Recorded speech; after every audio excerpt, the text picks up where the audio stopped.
Oke, halo teman-teman semuanya. Pada kesempatan kali ini, saya Edwin Chandra dan teman saya. LK Nadif. Oke, kita akan membahas apa ini? Oke, di obrolan kita pada kali ini, kita membahas sesuatu yang menarik, Edmund. Wah, apa tuh?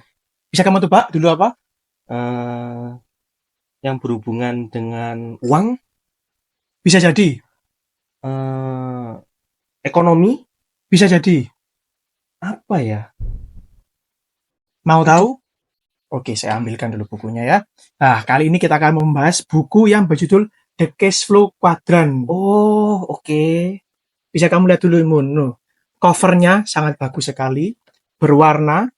Terlihat ya, ada 4 bagian di sini. Ini inti dari nanti kita akan membahas itu ada 4 bagian itu. Seperti 4 kuadran ya? Betul sekali.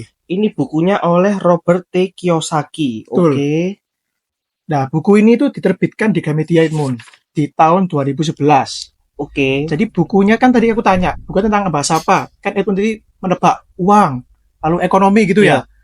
Lebih tepatnya tuh buku ini membahas tentang kebebasan finansial. Oh, oke. Jadi dari yang kalau orang-orang bilangnya dari kita bekerja untuk uang, jadi uang bekerja untuk kita. Wah, sangat menarik bukan? Menarik sih. Bukunya juga gak tebal juga. Nggak tebal. Cuma 330 halaman ya. Cuma 330 halaman. Oke.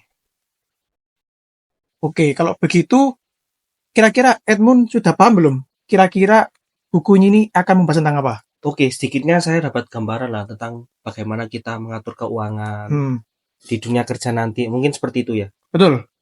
Oke. Jadi inti dari buku ini itu nanti yang pertama, kita itu membahas tentang bagaimana kita beralih dari kita tuh bekerja ke orang, jadi kerja sendiri, kayak gitu.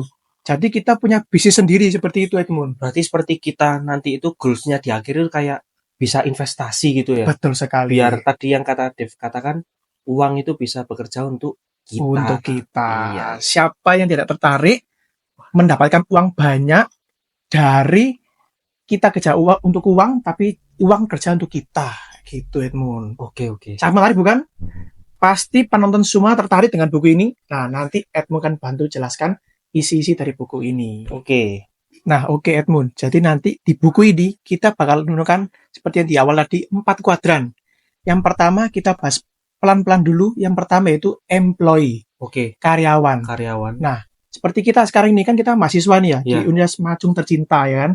Kita ambil prodi manajemen, betul ya? Betul, manajemen. Kita semester akhir yang habis ini akan skripsian dan meninggalkan kampus tercinta. Betul. Nah, setelah kita meninggalkan kampus tercinta, kita akan jadi bekerja.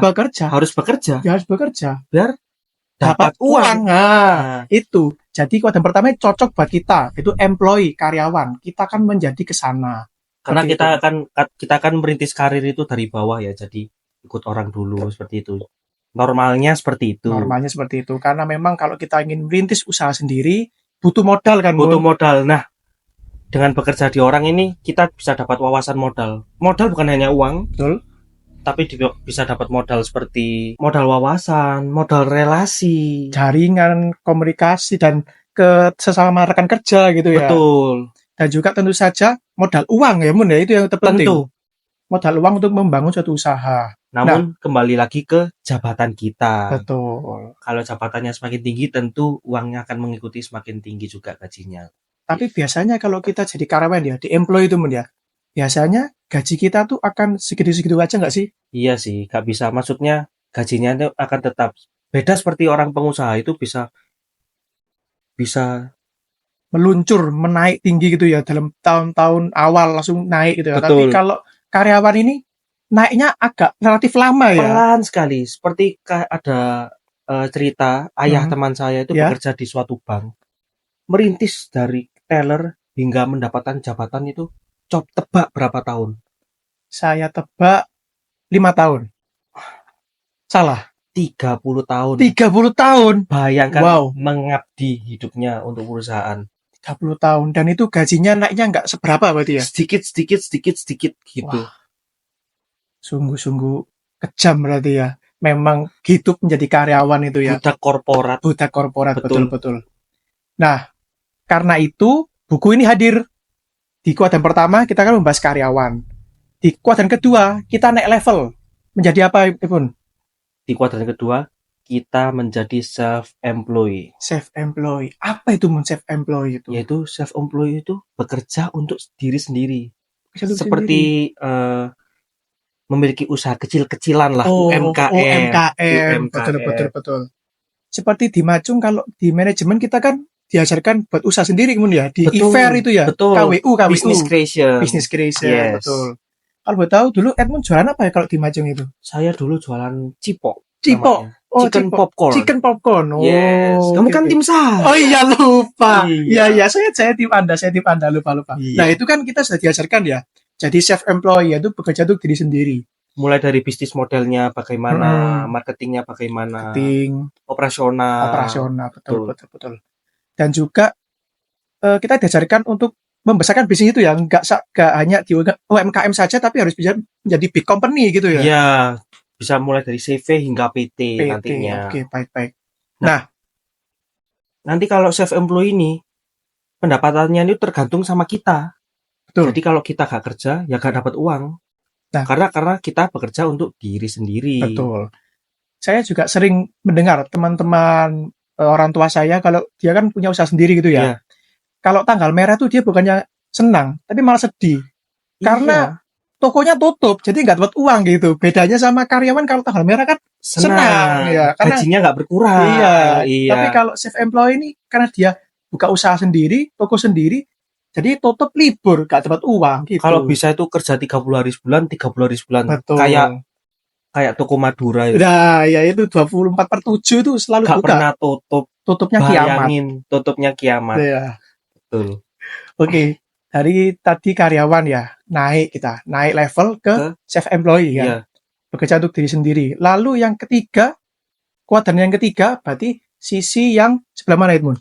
Kalau sisi sini. Berarti kalau sudah self-employed, sudah berkembang, sudah nanti naik CV atau PT, nah kita menjadi business owner atau pemilik bisnis itu sendiri. Oke. Apa bedanya dengan self-employed? Bedanya kita memiliki karyawan yang bisa delegasikan, seperti itu. Oke, berarti perbedaan yang signifikan tuh terlihat di adanya punya bawahan gitu Mun ya? Punya bawahan, dan dalam usaha, dalam business owner itu kita memiliki sistem bisnis. Oke. Seperti itu. Lalu selanjutnya, dengan kita punya karyawan itu, kita bisa mendelegasikan tugas kepada bawahan kita. Jadi kita tidak perlu pusing-pusing kayak semua hal yang di perusahaan itu harus kita kerjakan. Enggak perlu. Kita cukup memiliki orang-orang kepercayaan untuk melaksanakan tugas-tugas tersebut. Nah, supaya kita itu bisa mikir jernih untuk membuat plan-plan bisnis untuk jangka panjang, seperti itu. Oke, berarti kalau aku tarik lagi dari awal ya, kuadran yang pertama, karyawan. Itu kan kita kerja untuk orang gitu ya. Betul. Kerja untuk orang, lalu kita digaji dapat uang. Betul. Lalu yang kedua, kuadran yang kedua itu self-employed. Self-employed itu jadi kita bekerja untuk diri sendiri, tapi kita gak ada karyawannya. Jadi kita semuanya sendiri. Kita adalah karyawannya itu. Kita ada karyawan. Oh, baik. Jadi kita bos sekaligus karyawannya, begitu ya? Betul. Jadi kalau misalnya ada yang beli, kita yang layani, keuangan ya kita juga. Iya, semuanya. Marketingnya kita juga. Betul. Operasional. Betul. Kalau misalnya ada kiriman ya kita jadi sopir gitu ya. Betul. Namun dalam skala yang kecil karena masih bisnis UMKM. Oke. Berarti yang ketiga ini business owner nih kita lebih tinggi lagi ya. Iya. Betul. Berarti kita sudah menjadi bos yang memiliki karyawan-karyawan di bawah kita gitu ya. Betul. Oke. Kalau Edmund nanti kira-kira kepingin dari tiga ini dulu, kepingin jadi apa? Kalau aku pinginnya nanti itu goalsnya itu punya bisnis, jadi business owner. Oke. Kenapa gitu? Kalau business owner ini semakin kita kerja keras, pendapatan kita akan semakin naik, dan chance untuk kaya itu semakin tinggi. Beda kalau menjadi karyawan. Oh, karyawan. Kalau jadi karyawan itu, walaupun kamu kerja sekeras-kerasnya, ya gajimu tetap segitu. Karena kamu ditentukan oleh posisi itu, gitu. Betul. Berarti kalau karyawan sekerja keras apapun kita, ya mungkin hanya naik jabatan gitu aja ya, tapi gajinya ya hanya segitu-segitu aja gitu ya. Dan enaknya karyawan itu kerjanya kan 9 sampai 5 pagi sampai sore. Kalau business owner kan sangat fleksibel. Itu keuntungannya. Oh iya, karena dia kan sudah punya karyawan jadi bisa ditinggal kan ya. Betul. Usahanya. Jadi misalnya kayak kemarin libur Natal tahun baru, dia bisa liburan ke Jepang gitu ya. Nah, usahanya tetap jalan. Wah, luar biasa. Memang business owner ini cita-cita semua orang ya, apalagi kalau kita sebagai entrepreneur muda pasti ingin punya bisnis sendiri. Kalau Edmund kira-kira ingin punya bisnis apa, Mun? Kalau saya sih punya beringinan, kan ayah saya itu punya usaha lah, usaha kecil, spare part motor. Spare part motor. Nah, itu kalau bisa saya besarkan lagi supaya menjadi sebuah bisnis yang mempunyai sistem seperti itu. Wah, berarti buku ini cocok buat Edmund. Cocok sih. Karena memang kan sesuai. Ini bakal aku bawa pulang sih. Siap. Bawa pulang aja nggak apa-apa. Baik, ketiga business owner. Berarti lanjut ke sisi yang sebelah kanan bawah. Ini. Apa itu, Mun? Investor. Kuadran 4 berarti investor. Apa itu sih? Investor itu apa sih, Mun? Nah, sebelum kita bahas investor dulu, kita dari business owner ya. Dari business owner kita uangnya sudah banyak. Ya. Nah, setelah uang banyak, next-nya apa? Ya, berinvestasi. Oh. Buku ini tadi mengajarkan apa? Uang bekerja untuk kita. Betul, uang bekerja untuk kita. Satu-satunya yang dapat melakukan itu hanya investasi. Karena kita hanya melakukan investasi, misalkan beli properti atau beli saham. Dengan kita tanpa mengeluarkan tenaga atau pikiran, valuasinya bisa naik gitu loh. Iya. Jadi kayak uang yang kita taruh itu bergerak sendiri gitu ya? Ya, investasi emas salah satunya. Kan nggak mungkin turun emas. Ya, emas pasti selalu naik ya tiap tahunnya ya? Betul. Jadi ketika kita sudah mencapai tahap business owner, dan kan business owner kan masih active income. Oh, active income. Betul. Iya, betul. Ya kan? Ya. Kalau investor ini sudah passive income. Ya. Jadi ketika seorang business owner dan usahanya sudah berjalan gitu ya, dan uangnya ya kita sebut aja sudah banyak gitu ya, dan dia bingung mau dibuat apa, daripada buat beli-beli barang mewah yang valuasinya akan turun. Betul. Lebih baik dibuat investasi. Oke. Seperti zaman sekarang kayak kripto gitu. Kripto. Oh ya, apalagi sekarang kripto sedang melambung naik juga kan? Ya, betul. Saya tahu kripto dan sebagainya itu dari mantan dosen saya. Namanya Kalimasada, tahu Edmund? Oh, tahu saya. Tahu ya? Iya. Sekarang sudah punya akademi kripto itu ya. Akademi, ya itu. Selain kripto, saham, lalu properti, emas, apalagi Edmund ya? Yang kira-kira bisa dijadikan investasi. Reksadana gitu ya? Reksadana, investasi tanah, aset. Oh iya, betul. Kan seperti tanah kan semakin tahun semakin sedikit. Nah, pasti harganya itu pasti naik dan tergantung lokasi juga, strategis atau tidak. Lokasi strategis atau tidak. Oke. Contohnya kayak tanah di daerah Gadang sama tanah di daerah Tidar. Harganya pasti jauh berbeda. Disclaimer dulu nih, kita ada di Kota Malang ya teman-teman ya. Jadi mungkin dari penonton yang di luar sana nggak tahu, kita ini masih sama Macung di Kota Malang. Jadi tadi Edmund membahas tanah di daerah Gadang gitu ya. Daerah Gadang ini agak pinggir ke kabupaten.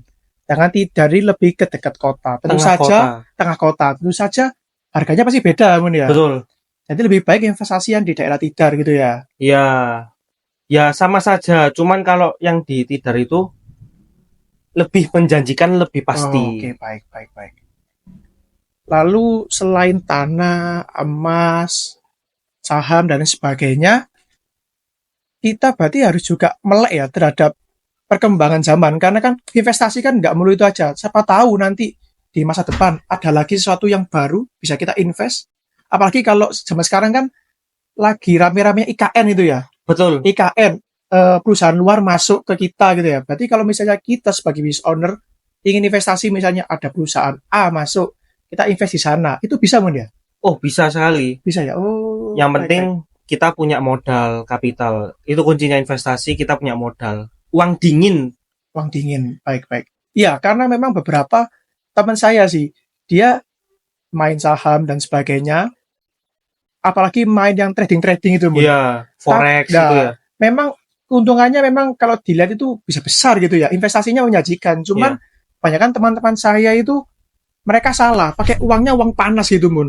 Jadi uang sehari-hari, uang gajiannya dari karyawan, dia karyawan, Mun.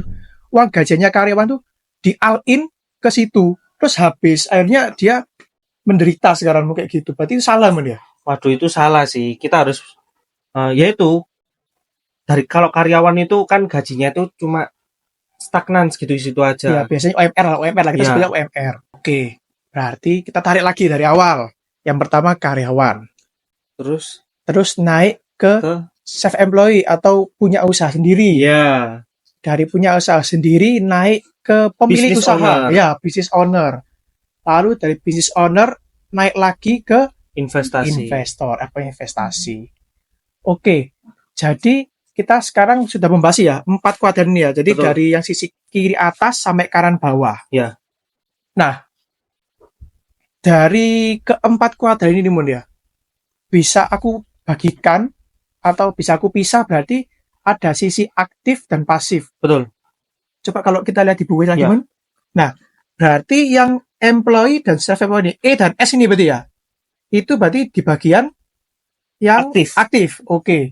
Berarti kalau yang bisnis dan investor ini, BI dan I ini berarti di bagian pasif. Kok Ya, bisa, betul. Bun? Bisa jelaskan itu? Gini, kalau kita menjadi karyawan atau self-employee, kan pendapatannya ini tergantung kerja kita. Nah, kita itu masih bekerja, masih terlibat di dalamnya ya. Itu namanya pendapatan aktif, yang masih mengandalkan tenaga kita sendiri untuk menghasilkan uang, seperti itu. Dan rata-rata untuk self-employed dan employee itu sangat terbatas untuk kebebasan dan memiliki potensi pendapatan yang lebih tinggi. Naiknya gitu ya? Iya, agak susah. Nah, bedanya kalau business owner atau investor, uang itu bekerja untuk mereka. Kenapa business owner dibilang pasif? Karena business owner itu sudah mendelegasikan ke orang-orang kepercayaannya. Jadi business owner itu cukup memikirkan jangka panjangnya aja, maksudnya tidak ikut terlibat tenaga seperti itu. Oke, karena mungkin beberapa nonton ada yang bingung ini. Punya self employee, punya usaha sendiri sama business owner kan hampir mirip. Cuman bedanya itu kalau di self employee kita masih bekerja untuk uang. Jadi kalau kita nggak kerja nggak dapat uang. Betul. Tapi kalau business owner, uang bekerja untuk kita. Walaupun kita liburan. Ya, kita tetap dapat uang gitu ya. Iya, karena orang-orang kita masih bekerja. Oke, berarti business owner dan investor itu termasuk ke dalam passive income kayak gitu, ya? Betul. Oke. Dan waktunya itu lebih fleksibel. Tidak ada diatur-atur gitu. Jadi kayak business owner atau investor mau sekarang ke Jepang kayak kemana kayak bisnisnya tetap jalan. Investasinya masih bisa dipantau di mana-mana. Berarti lebih ke business owner itu dia nggak fokus di cari uangnya, tapi fokus ke melipat gandakan uang itu. Ya, berarti fokus ke membesarkan gitu ya. Iya, menganakkan uang. Iya, jadi gak fokus lagi mendapatkan, tapi bagaimana uangnya ini dia kembangkan lagi mungkin di sektor lain kayak gitu ya. Oke. Jadi menurut kamu buku ini sangat membantu atau tidak untuk kamu ke depannya? Kalau buat aku ya, jujur ya, dari 1 sampai 100 aku kasih rating 10.000. 10.000. Kenapa itu? Karena buku ini setelah kita bedah sama-sama ini ya, kan saya cepat baca juga, tapi kan agak gak paham. Setelah Edmund juga jelaskan juga, ternyata memang buku ini sangat mindful. Ya, mindful ya. Sangat berbobot, berisi. Sangat berisi. Oke. Isinya itu apa? Jadi pentingnya kita itu beralih dari kuadran 1 ke 4. Tapi itu saja kita nggak bisa langsung ke 4. Banyak tahapan-tahapannya gitu kan.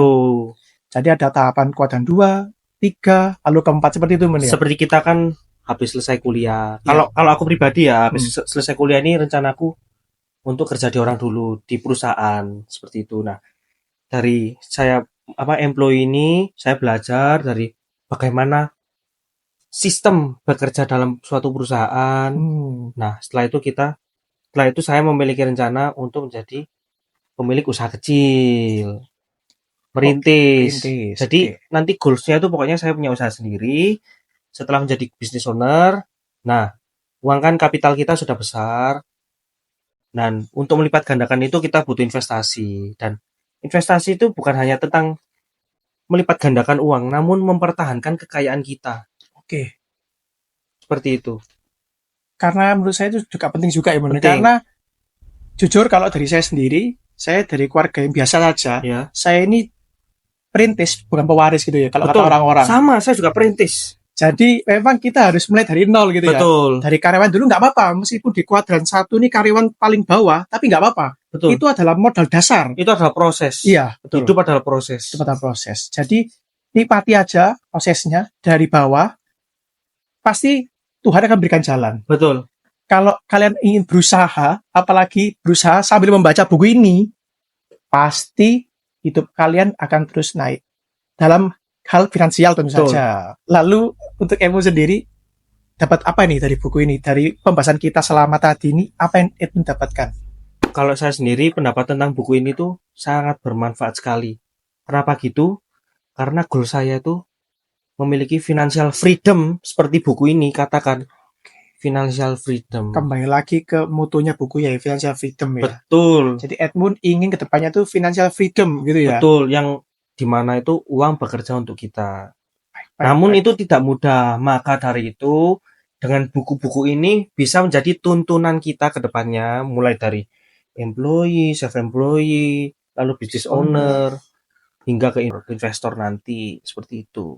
Oke, sekian dari kami untuk membahas buku The Cash Flow Quadrant. Semoga buku ini dapat membantu kalian dan tersedia di semua Gramedia seluruh Indonesia ya. Betul, tersedia. Jadi kalau teman-teman ingin mencari buku ini, tanya aja ke karyawan atau ke pegawai dari Gramedia, Pak atau Mas, Kak, Mbak gitu ya, mau cari buku The Cash Flow Quadrant by Robert Kiyosaki, pasti ada. Pasti ada.